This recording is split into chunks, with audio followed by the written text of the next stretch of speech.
Selamat siang, Pak. Oke. Nah, sikit ini pengujinya siapa nih? Bu Vihi sama Pak Arif. Budi sama Pak Arif. Nggih. Saya cek dulu ya. Oh ya. Dan kita dulu Budi sama Pak Arif. Masih ke sendirian guys. Iya, di emailnya kemarin tak lihat sendiri. Sudah untuk kebetulannya sudah bisa ya, untuk kamera juga sudah bisa. Sudah. Oke, saya panggilkan dulu ya. Oh nggih.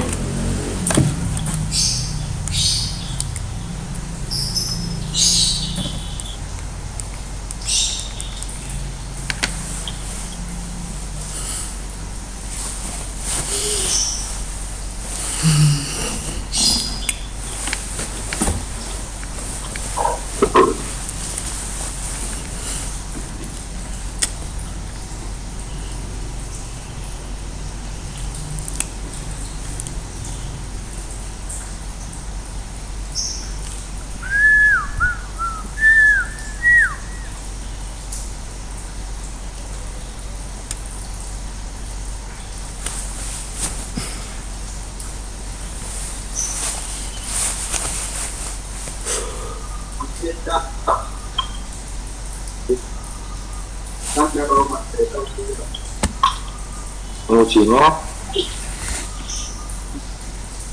bintang aroma dari pengujinya. Jadi Aulia ini ya. Oke. Bintang aroma dari.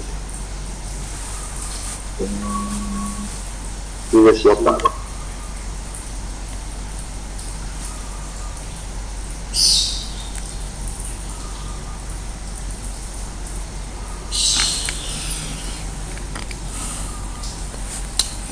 Sepuluh tiga satu. Ding ding ding ding.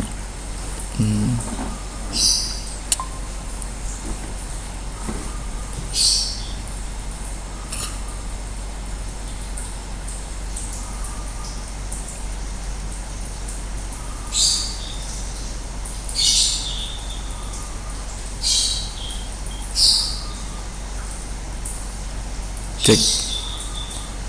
Cek cek cek.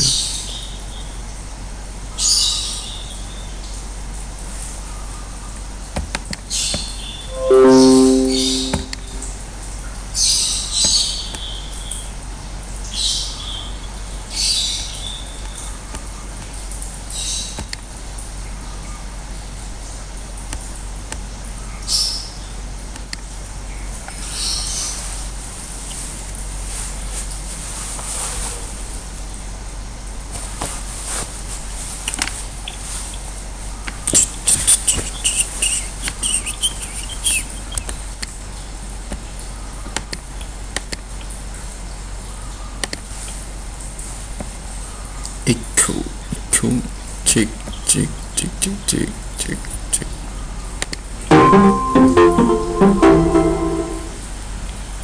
Oke.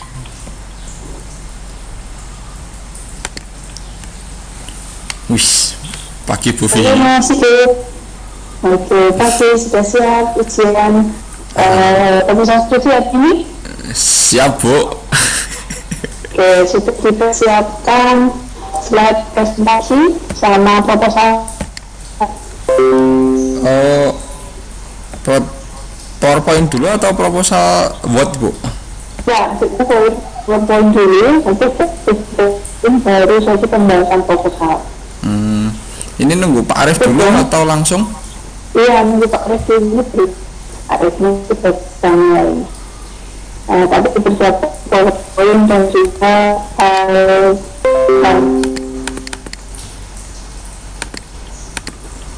Agak patah-patah koneksi saya apa dari Bu Vihi ini? apa di saya lagi Mas. Oh, yang awal tadi Ibu pakai video agak patah-patah suaranya.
Halo Mas Sigit. Halo Bu, Saya bisa terdengar jelas? jelas. Oke, kita lihat aja ini Pak Arief baru dicoba dibentak media, ya. Saya mulai dulu aja nanti biar Pak Arief menyusul gitu ya. Oh nggih. Oke, saya buka dulu. Sebelumnya, Assalamualaikum warahmatullahi wabarakatuh. Hari ini akan diselenggarakan ujian seminar proposal skripsi atas nama Sigit Purnomo. Saya akan sampaikan ujian ini nanti dibagi menjadi 2 sesi. Sesi pertama nanti silahkan dipresentasikan proposal skripsinya maksimal 10 menit. Kemudian nanti sesi kedua disambung dengan sesi tanya jawab terkait dengan file proposal yang sudah disusun. Nah, sebelum ujian dimulai, saya persilahkan Mas Sigit untuk berdoa terlebih dahulu. Berdoa menurut agama dan kepercayaan, dipersilahkan.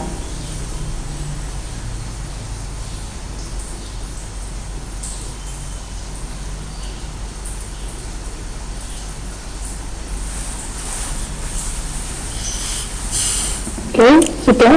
Silahkan dipresentasikan, sampaikan presentasinya.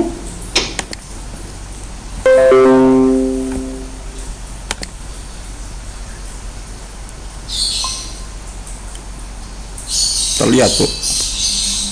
Oke, sudah terlihat. Silahkan dipresentasikan. Oh ya, selamat pagi. Di sini saya Sigit Purnomo dengan NIP 170103 ingin mempresentasikan seminar proposal saya dengan judul Sistem Pakar Diagnosa Penyakit Fraktur Gigi dengan kombinasi metode forward chaining dan certainty faktor berbasis web. Sebelum kita pada isinya, latar belakang yang terlebih dahulu adalah penulisan proposal ini dilatar belakangi karena adanya perkembangan program pelayanan kesehatan, mulai dari pelayanan yang mungkin dulu masih manual, sekarang sudah by program semuanya. Terus untuk kebiasaan baru, jadi pandemi COVID-19 ini membuat kebiasaan baru yang membuat pemeriksaan ataupun berobat itu tidak seperti dulu lagi. Terus yang ketiga, karena saya mengkerucutkan untuk permasalahan gigi, di sini adalah yang latar belakangnya adalah kemudahan dalam berkonsultasi dengan dokter gigi atau pakar gigi. Untuk batasan masalahnya, yang pertama adalah aplikasi akan dibuat dengan bahasa pemrograman PHP dan database MySQL. Metode yang digunakan dalam sistem pakar diagnosa penyakit fraktur gigi adalah metode forward chaining dan certainty faktor. Data yang diolah yaitu diagnosa gangguan masalah fraktur gigi yang terdiri dari data masalah fraktur gigi, gejala-gejalanya, dan solusi dari permasalahan fraktur gigi tersebut. Kategorinya adalah kategori masalah fraktur gigi, yaitu kategori 1, 2, dan 3. Terus untuk pakar dalam sistem ini adalah yaitu diambil dari dokter spesialis gigi di Rumah Sakit Panti Waluyo. Terus variabel yang digunakan dalam sistem pakar yaitu gejala masalah fraktur gigi, identifikasi masalah fraktur gigi, penanganan atau solusi. Tinjauan pustaka di sini saya mengambil referensi dari 3 jurnal ataupun penelitian sebelumnya. Yang pertama dari Teguh Ansor Lorosai dengan judul Sistem Pakar Diagnosis Penyakit Gigi dan Mulut menggunakan metode damper saver dan certainty faktor. Beliau menggunakan metode damper saver dan certainty faktor dan menghasilkan kombinasi dengan hasil teori confusion matrix untuk membandingkan hasil akurasi penghitungan penyakit gigi menggunakan 2 metode. Yang membedakan adalah menggunakan satu metode yang akan saya lakukan adalah menggunakan satu metode perhitungan, yaitu certainty faktor yang dijadikan nilai keyakinan pakar. Tinjauan pustaka yang kedua dari Laila Septiana dengan judul Perancangan Sistem Pakar Diagnosa Penyakit ISPA dengan metode certainty factor berbasis Android. Metodenya sendiri juga menggunakan certainty factor dan forward chaining, dan dihasilkan perancangan berbasis Android menggunakan metode certainty factor dan forward chaining. Yang membedakan adalah dengan apa yang akan saya angkat, perancangan sistem difokuskan diagnosa penyakit fraktur gigi dan akan menggunakan metode interferensi forward chaining. Terus tinjauan pustaka yang ketiga dari Zainal Arifin yang berjudul Sistem Pakar Diagnosa Penyakit Gigi dan Mulut Manusia menggunakan Knowledge Based System dan Certainty Factor. Metodenya yang dipakai adalah Knowledge Based dan juga Certainty Factor. Hasilnya, perancangan aplikasi berbasis desktop dengan dua metode menghasilkan kecocokan hampir 90%. Dan perbedaannya adalah perancangan berbasis web agar dapat digunakan, dapat diakses di berbagai platform. Metode pengumpulan data. Di sini saya akan menggunakan 3 metode. Yang pertama dengan wawancara, kedua studi literatur, ketiga dokumentasi. Wawancara tersendiri nanti akan dilakukan dengan ahli yang terkait, yaitu spesialis dokter gigi. Di sini saya bekerja sama dengan Dr. Widiati Retnaningsih rencananya. Terus studi literatur berasal dari buku dan jurnal-jurnal penelitian pakar terkait. Dokumentasinya dilakukan dengan cara mengumpulkan data diperoleh dari penulis. Di sini metode pengembangan sistemnya menggunakan prototype. Jadi mulai dari pengumpulan data, membangun prototipe, evaluasi, pengodean sistem, menguji sistem, evaluasi sistem, dimana pasti juga akan diujikan ke pakar dulu dan juga kepada calon pasiennya. Terima kasih. Oke, Mas Sigit bisa ditampilkan proposalnya. Halo Pak Arif. Ya Bu. Oke, saya mulai dulu tapi Selamat pagi Pak Arif. Terima kasih. LR-nya sudah bisa dibuka Pak. Kamu ikut kuliahnya Pak Arif? Enggak ada masa enggak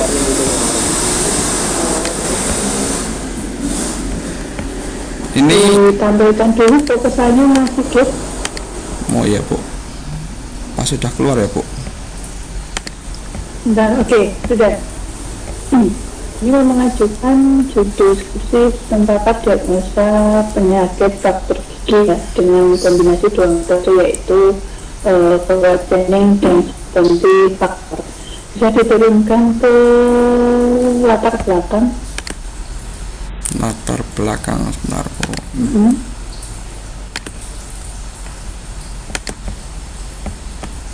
Oke, dari paragraf kembalian dulu ya.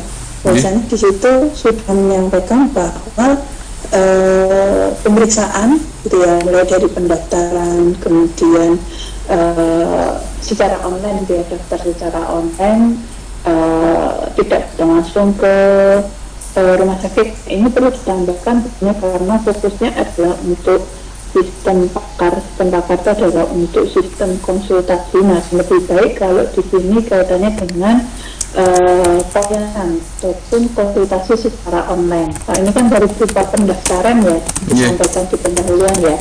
Tetapi seharusnya ini dikaitkan dengan pelayanan ataupun konsultasi secara online. Salah satunya adalah melalui web, karena nanti yang mau Anda kembangkan adalah basisnya adalah web, gitu ya. Yeah. Oke, kemudian berikutnya di paragraf 2, di situ sudah disampaikan terkait dengan tempat studi kasusnya. Nah, dan juga terkait permasalahan yang terjadi, gitu ya. Nah, di situ sudah disampaikan mulai dari gigi sampai ke fraktur gigi ya, yang terjadi di sana ya. Iya.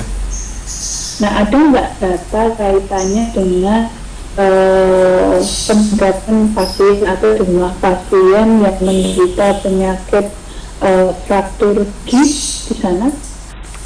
Untuk datanya kan kemarin itu belum observasi langsung ya Bu. Cuma ya gambarannya bahwa untuk kasus ini masih bisa diangkat seperti itu kemarin.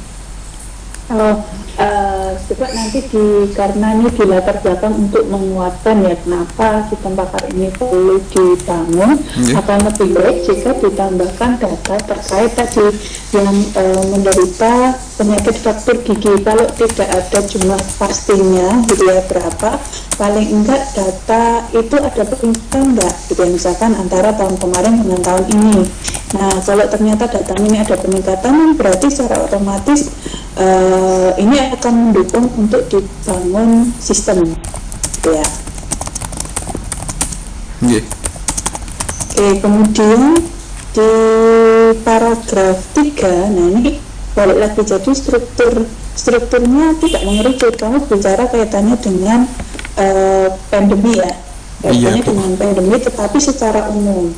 Kalau mau bicara itu pelayanan kaitannya dikaitkan dengan pandemi, harusnya bahasa pandemi ini ditaruh di atas, di pendahuluan gitu ya.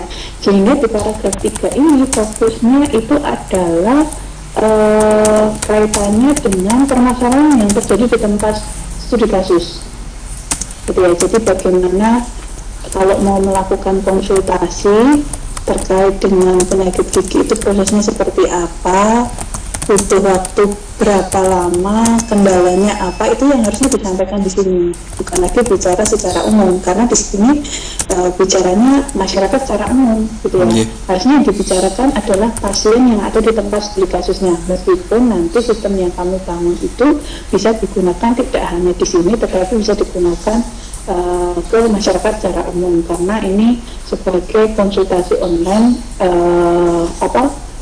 pertama gitu ya, diagnosa pertama sebelum nanti konsultasi dengan pakar atau dokternya langsung gitu ya. Iya Bu, siap. Paham ya yang saya maksud di paragraf 3 ini? Iya. Oke, kemudian di paragraf 4, nah ini belum memunculkan kaitannya dengan kelebihan metode yang kamu gunakan. Jadi ini baru sebatas apa yang mau kamu bangun, tetapi metode yang kamu gunakan, kelebihannya apa, kenapa Anda menggunakan metode tersebut, itu belum tersampaikan di sini sebagai solusi dari permasalahannya. Nah itu perlu ditambahkan kelebihan kaitannya dengan metode yang kamu pilih gitu ya. Iya Bu. Kemudian di batasan di batasan ya. Nah, batasan yang pertama kaitannya dengan pemrograman PHP dan MySQL ini dihapus saja, karena bukan batasan ya, ini kaitannya dengan tool ataupun analisis kebutuhan, gitu ya, kebutuhan software. Nah, poin C yang mau saya review ya, poin C ini kaitannya dengan data yang diolah. Nah, data yang diolah ini bahasanya diganti dengan variabel. Jadi dalam membangun sistem pakar itu berapa variabel yang kamu gunakan. Di sini pakai 3 variabel ya. Ini dengan yang F beda Bu. Mana? Yang F?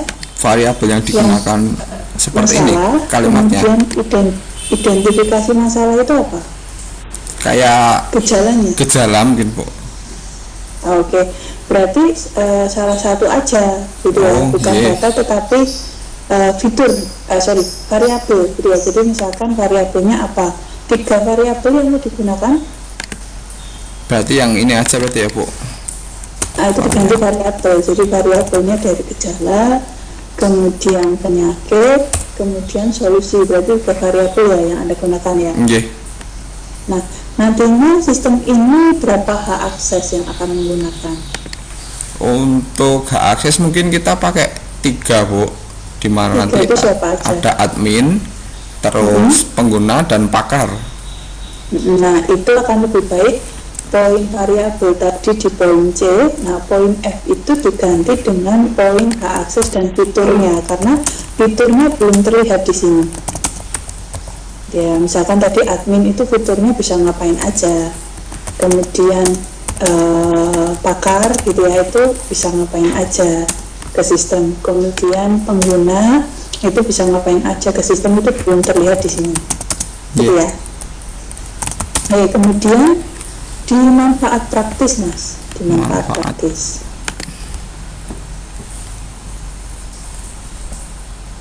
ini Bu. Nah, manfaat praktis karena yang menggunakan sistem tadi itu adalah dua ya, satu dari sisi Pasien. pengguna, gitu ya, dua dari sisi tempat studi kasusnya yaitu admin dan juga pakar. Nah, ini kamu boleh menyampaikan manfaat bagi tempat studi kasusnya itu apa, baik itu bagi tadi admin itu apa, kemudian bagi pakar itu apa dengan adanya sistem yang kamu bangun. Yang kamu pilih baru manfaat bagi pengguna saja.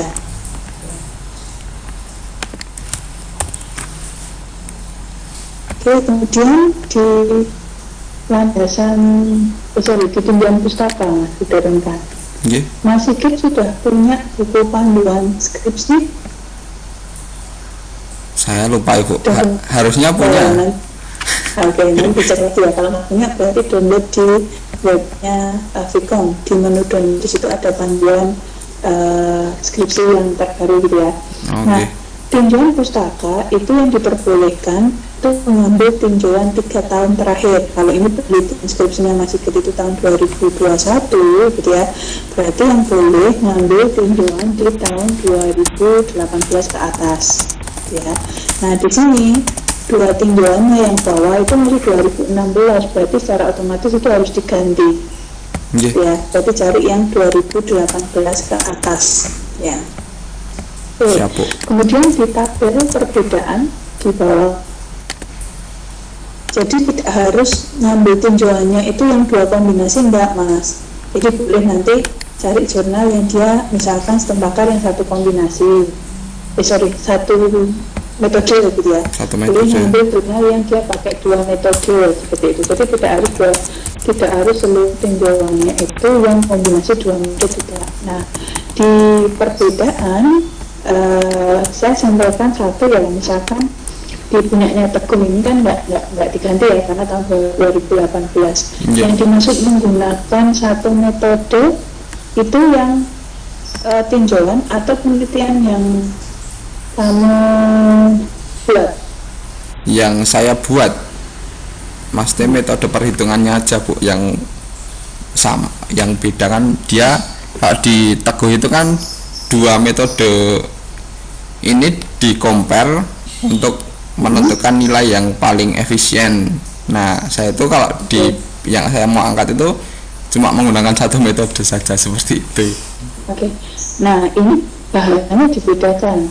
Jadi bahasanya itu bahasa perbandingan. Misalkan tinjauan gitu ya, penelitian sebelumnya itu menggunakan kombinasi metode dan persever dan sebagai faktor. Sedangkan penelitian penulis itu menggunakan kombinasi metode forward chaining dan juga server faktor. Jadi bahasanya dirubah gitu ya. Penelitian sebelumnya itu apa, kemudian penelitian yang mau kamu lakukan itu apa, boleh dari segi itu, boleh dari segi metode perbedaannya. Oh, oke. Gitu ya. Nanti yang poin 2 dan 3 karena tahunnya lama berarti harus dirubah. Nggih, Bu. Gitu ya. Misalkan dari segi fitur hak akses, di tempat Anda ada 3 hak akses, misalkan ternyata di penelitian lain hanya 2 akses. Nah, itu bisa dibedakan dari segi fiturnya gitu, selain metode gitu ya. Kalau mengangkat ini tadi Bu, untuk mengangkat perbedaan dengan kalau mau di sini dua variabel, kalau saya 3 variabel itu bisa dipakai untuk perbedaan Bu. Bisa dipakai. Jadi bisa dari segi metode, bisa dari segi fitur. Kalau variabel itu nanti kan masuknya ke fitur. Oh, oke. Gitu. Oke, terus lanjut di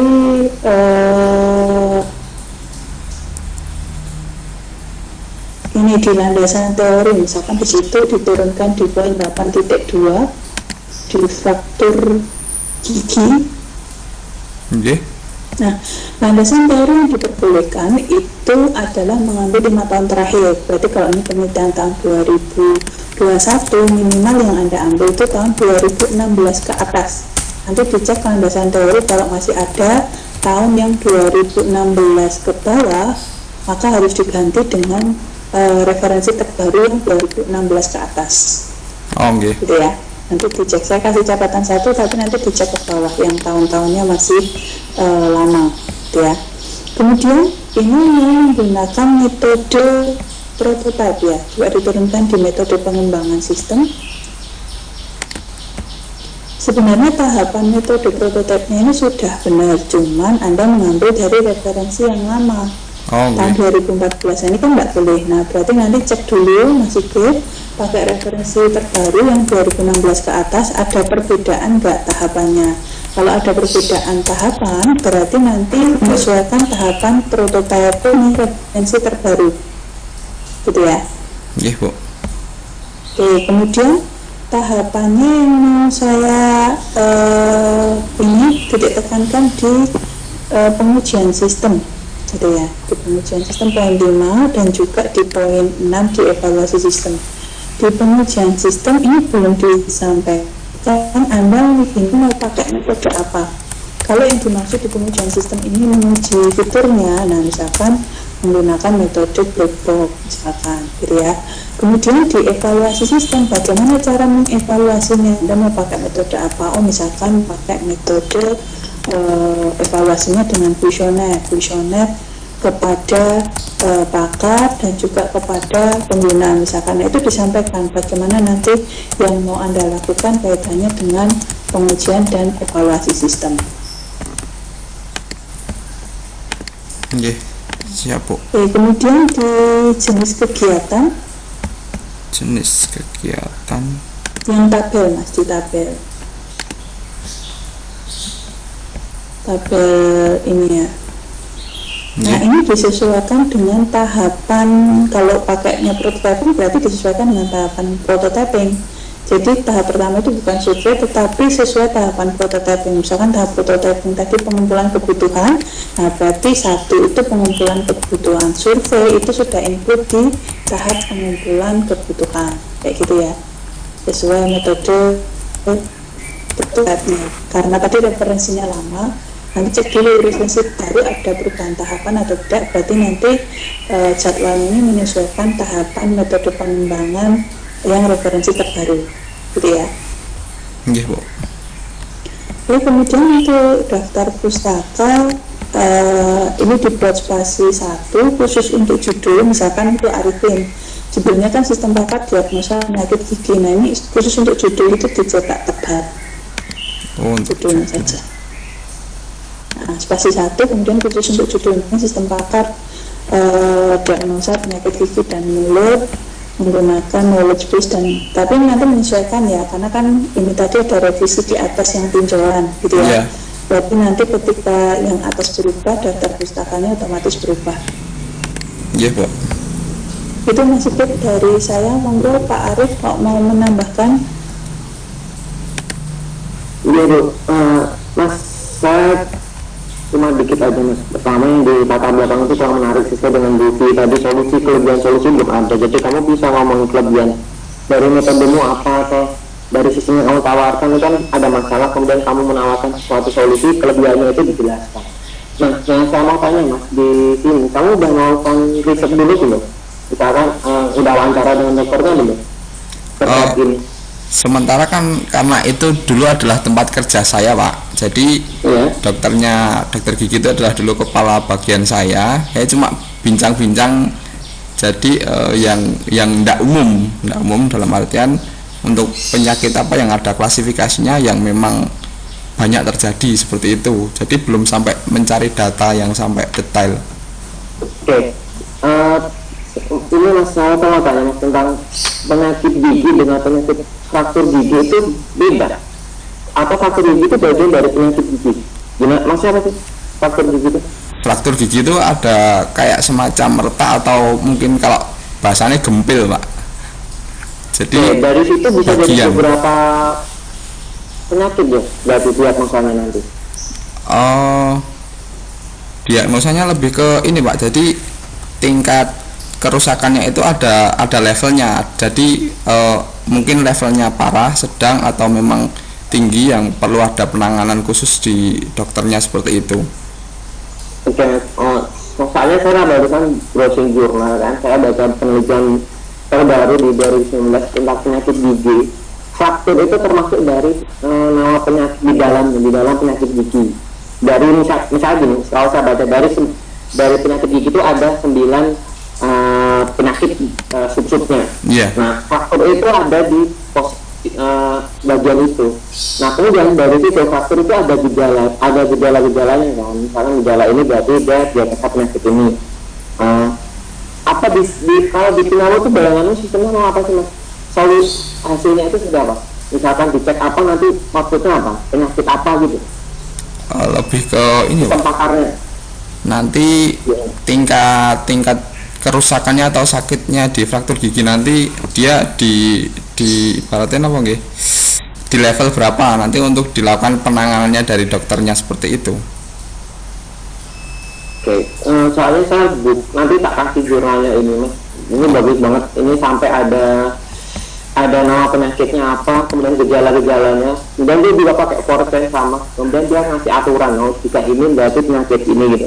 Nah saya takutnya punya kamu itu, kamu cuma ngambil dari bagian sub kecil tadi yang fraktur itu kan.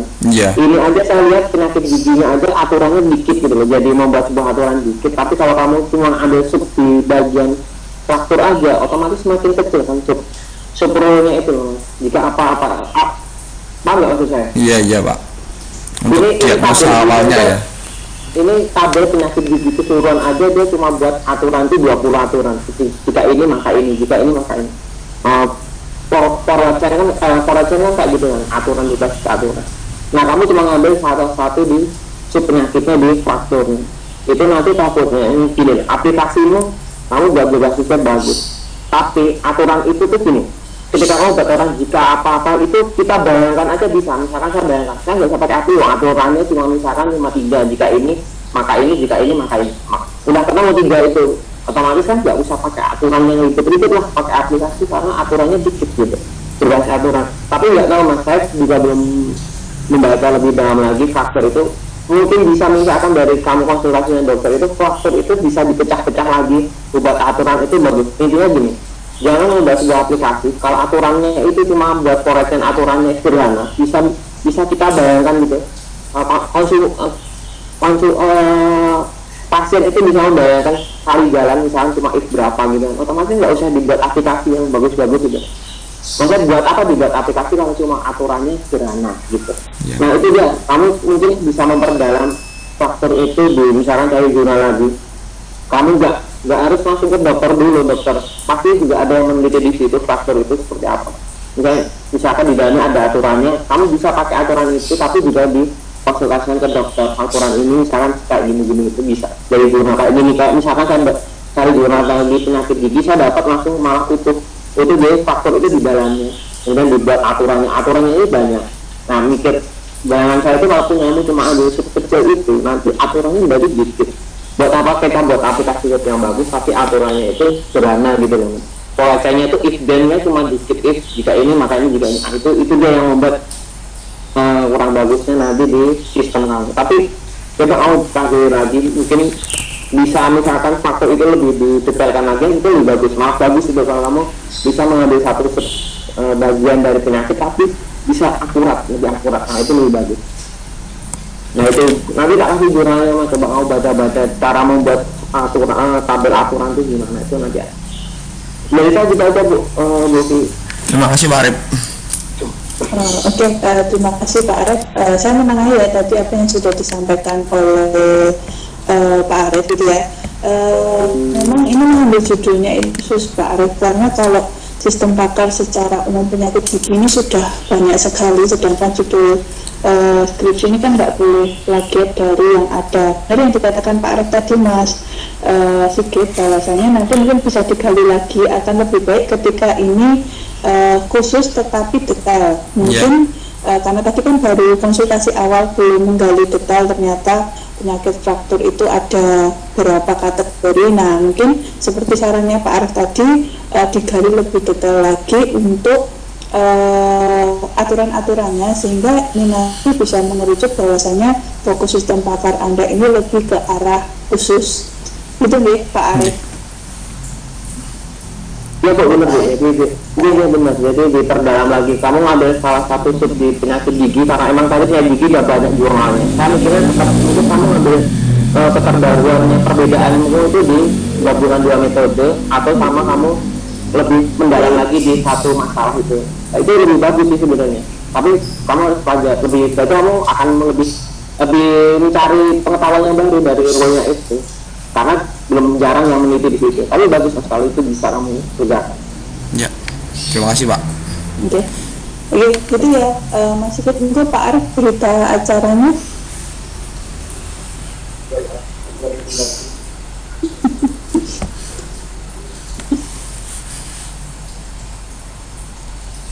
Udah.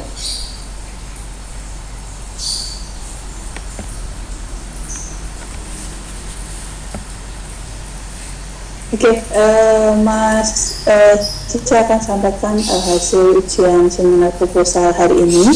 Ujian seminar proposal hari ini bukan berupa nilai, tetapi berupa keputusan dari penguji apakah proposalnya diterima atau tidak. Nah, berdasarkan hasil ujian hari ini, baik saya ataupun Pak Arif menyatakan bahwa proposal Anda diterima, tetapi dengan perbaikan. Jadi harus direvisi sesuai tadi apa yang sudah saya sampaikan dan juga apa yang sudah Pak Arif sampaikan. Nah, nanti untuk catatan revisinya, Mas Sigit bisa akses di sistem file yang paling atas. Nah, di situ sudah ada catatan review dari masing-masing penguji apa saja yang harus direvisi. Nah, waktu revisinya adalah 1 minggu. Kalau ini hari Sabtu, berarti maksimal 1 minggu depan itu harus sudah selesai revisinya. Kemudian diupload ulang hasil revisinya di sistem. Sehingga ketika nanti revisinya sudah sesuai, kami selaku penguji akan ACC untuk proses berikutnya ke bimbingan bab laporan skripsi. Itu sampai sini ada yang mau ditanyakan sebelum saya tutup, Mas Fit? Oh ini Bu, berarti dalam waktu 1 minggu saya nanti mengumpulkan hasilnya.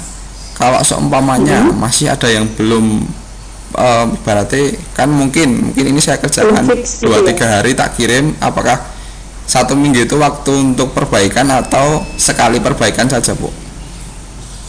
1 minggu itu waktu untuk perbaikan. Misalkan nanti 3 hari sudah selesai gitu ya, kemudian Anda kirim, boleh kami akan cek apakah sudah sesuai atau belum. Kalau misalnya 3 hari itu ternyata sudah sesuai, berarti kami ACC, Anda sudah langsung lanjut ke proses bimbingan bab skripsi dari bab 1 sampai seterusnya gitu. Terus ada yang mau ditanyakan lagi? Untuk pembimbingnya jadinya siapa ya Bu? Kalau pembimbingnya ya ini yang uji, jadi saya selaku pembimbingnya lebih saya tuh kan kemarin tuh saya di email itu kan saya tuh tanggal 18 enggak klik yes, jadi kan otomatis mungkin reschedule.